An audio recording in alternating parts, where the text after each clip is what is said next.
Hey guys, JK Dowdle with you here. Welcome back to FUNNELIZE, and I'm very excited to be finishing up the funnel email marketing module. Now, inside this video, we're going to be talking about your funnel emails. And even though every email that we've talked about up here so far are all included in your funnel, the funnel emails are really the ones that are going to fill in the gaps in your funnel that actually help move people into the next step. So say you have someone that's stuck in the middle of your funnel, they haven't quite made a purchase or they haven't purchased an upsell. You want to use a funnel email to try and move them along. You can also layer this with your retargeting ads as well to really make sure that the effect is in full force. Now, if we take a look here at the Tripwire funnel map, let me point out exactly where your funnel emails might be. So in this example, I'm just going to say that we're talking about funnel emails that occur right here. So what would these actually look like? Well, we're going to go take a look at an example of a real one that I use in just a second here. But let's just say that someone comes onto your opt-in page, onto your funnel gateway, they opt in, and about half an hour after they opt in, they get your first kiss email. But they decide that they are not ready to buy at that point, and then you start sending them through a little dating sequence. You send them 4 emails, you get some tiny commitments, and eventually you get them onto the sales page. But again, they don't actually buy, they don't make the purchase. So funnel emails are a great way to basically resend your message out to your subscribers because you ideally do want them to buy this product. So by continuing to mail them here, you're actually getting them to pick up this product. And then if they purchase this product but they don't purchase the upsell, well, same thing again. You're going to want to use this funnel email strategy here to make sure that you're actually able to get them to pick up the upsell. And let's say they pick up upsell 1, but they don't grab upsell number 2. Again, same thing. You want to use a funnel email to make sure you're resending them the value of this upsell, to make sure that they actually go and make the purchase. So funnel emails are there to continually push your message along. And now that we've kind of talked about all the icons inside of the Tripwire funnel here, it should become clear how effective this really actually is when we put it all together. Consider that we have had a subscriber who has come onto our page, they've opted in, they've got that first kiss email, they've gotten our dating sequence emails. They are now starting to see our funnel emails come through to push them over to the sales page, but they're also seeing our ads when they're on Facebook, they're seeing our ads when they're on YouTube, they're seeing our ads when they go onto some of their favorite niche sites through the power of the display network. They're seeing our ads basically everywhere, and they're getting hit with our emails. That's a huge, huge credibility boost for you. So when you stack these types of messaging channels together, email marketing and retargeting, you're really going to see incredible results, and your sales are truly going to spike hugely. So what are funnel emails? We've kind of addressed what they are. They're basically funnel emails to move people into each next step of your funnel. I have a question here. What is the goal of each step of your funnel? Well, if you follow along with every single part of the FUNNELIZE course, you will know that the goal of each step of your funnel is to get the person to the next step of the funnel. The goal of that step is to get them to the next step, and so on and so forth. These are not content emails, however. What you do not want to do here is use the dating approach to these emails. These are business emails, and they are designed to advance the sales flow. So you don't want to be in here talking about your dog and how great your weekend was, and then asking them to join your Facebook group. That's not really what this is about. This is about trying to actually move a transaction forward. These are transactional emails. You're trying to generate money out of your list by using these emails. And of course, as with everything else, I do have a process in order to put together a great funnel email. I have a 6-step process: acknowledge, address, adapt, advise, authority, and next step, because I couldn't think of a word that begins with A that basically sums up what next step is. So that being said, let me give you a breakdown of a real funnel email that I am using right now in this exact step of the funnel. So they've gone through, they've gotten the first kiss email, they've gotten some of the dating sequences, they've gone to the sales page, but they haven't clicked on the buy now button. They are not customers yet. So I want to use email marketing here to make sure that we can turn them into a customer. So let's take a look at that email. So as with before, I'm going to keep everything whited out here until we go through each of the 6 steps. Now, the first step here is acknowledge. So right away at the top of the email, we want to acknowledge where they are in the funnel at that particular moment, and we want to acknowledge any previous steps that we have got them to actually go and take. Now, what you don't want to do here and say, oh, you're at this part of my funnel. And that's not what I mean. Here's what this actually looks like. So I would say, hey, first name, I wanted to follow up after sending you the link to that traffic video the other day. In that video, I talked about my most consistent traffic source that has completely overhauled my entire business model, and that is Facebook. It's been revolutionary, and it's a big part of why I'm even successful today. It's that important. So I'm acknowledging what I've gotten them to do before, which is to click on a video and go and watch, click on a link to go watch that video. If they haven't clicked on that link, guess what? I'm going to keep sending them a variation of that original email until they click on the link, because I want them to click on the link before they actually get this message. So I'm acknowledging what they have already done. The next thing is to address. And in this part of the email, what I do is address their needs from the perspective of an advisor. So you know what they want to do. And that part is really important. If you're going to be a successful online marketer, or you're going to use email marketing as a way to move your business forward, you need to consider yourself as an advisor, as a kind of miniature coach, because that's really what you are. If you want someone to make a purchase from you, either directly from you if it's one of your own products or as an affiliate, they need to see you as an advisor. And that really plays into the first KISS email, because that talks all about transformations and addressing that you understand where they are and where they want to go. So make sure that you always kind of come at these emails from the perspective of basically a coach or an advisor. So in the address section here, here's what I would write. There's just one key reason why I think Facebook will help you, but it's a big one, and that is consistency. Think about this for just 1 second. How many times have you tried something, saw a little glimmer of light at the end of the tunnel, and whoosh, it was cruelly snatched away by inconsistency? So what I'm doing here is I'm addressing their needs. I know my list and I know my target audience well enough to know that I don't really cater to people who are brand new to internet marketing. And if you are watching this and you are brand new to internet marketing and you're thinking, well, I am brand new, so how did you get me?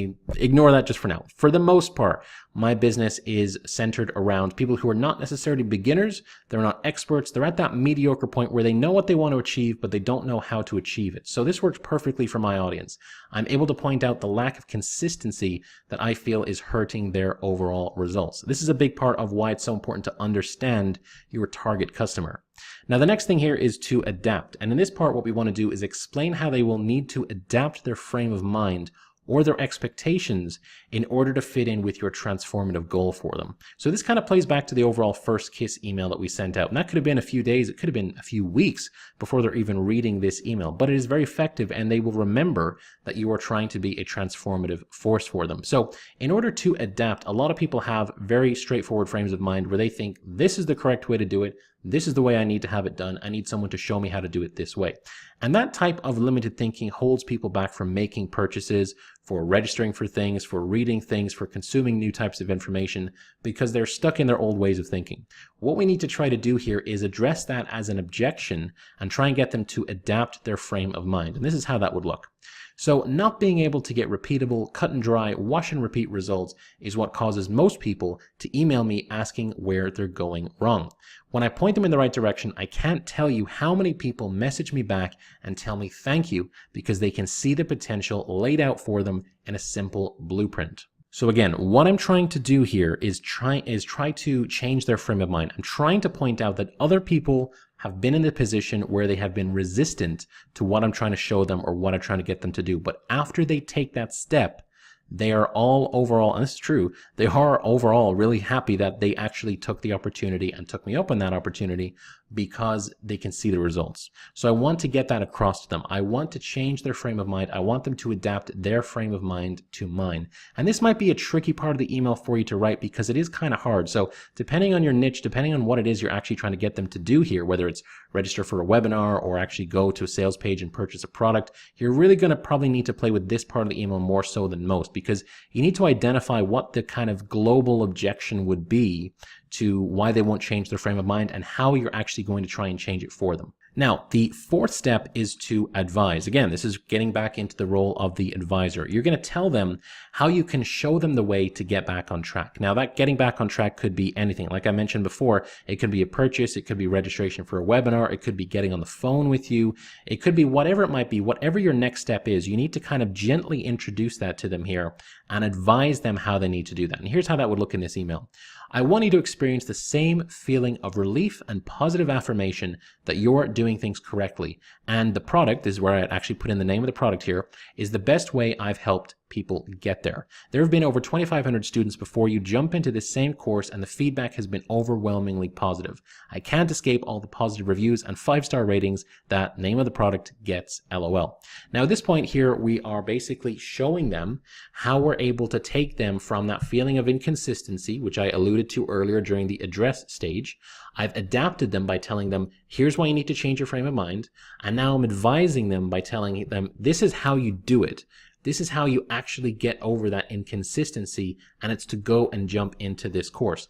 And the last little sentence here, there have been over 2,500 students. That kind of falls into our second to last step, which is all about authority. So this is where we call on your authority as a reason to listen to you. And if possible, you want to drop a big credibility bomb if you have one. So in this case, I would throw in, so while I love hearing positive feedback from folks who have tried and tried to get consistent traffic and then seen the value inside, and again, I would use the product name, I'd rather just give you the shortcut now and take all that energy and put it into something more productive.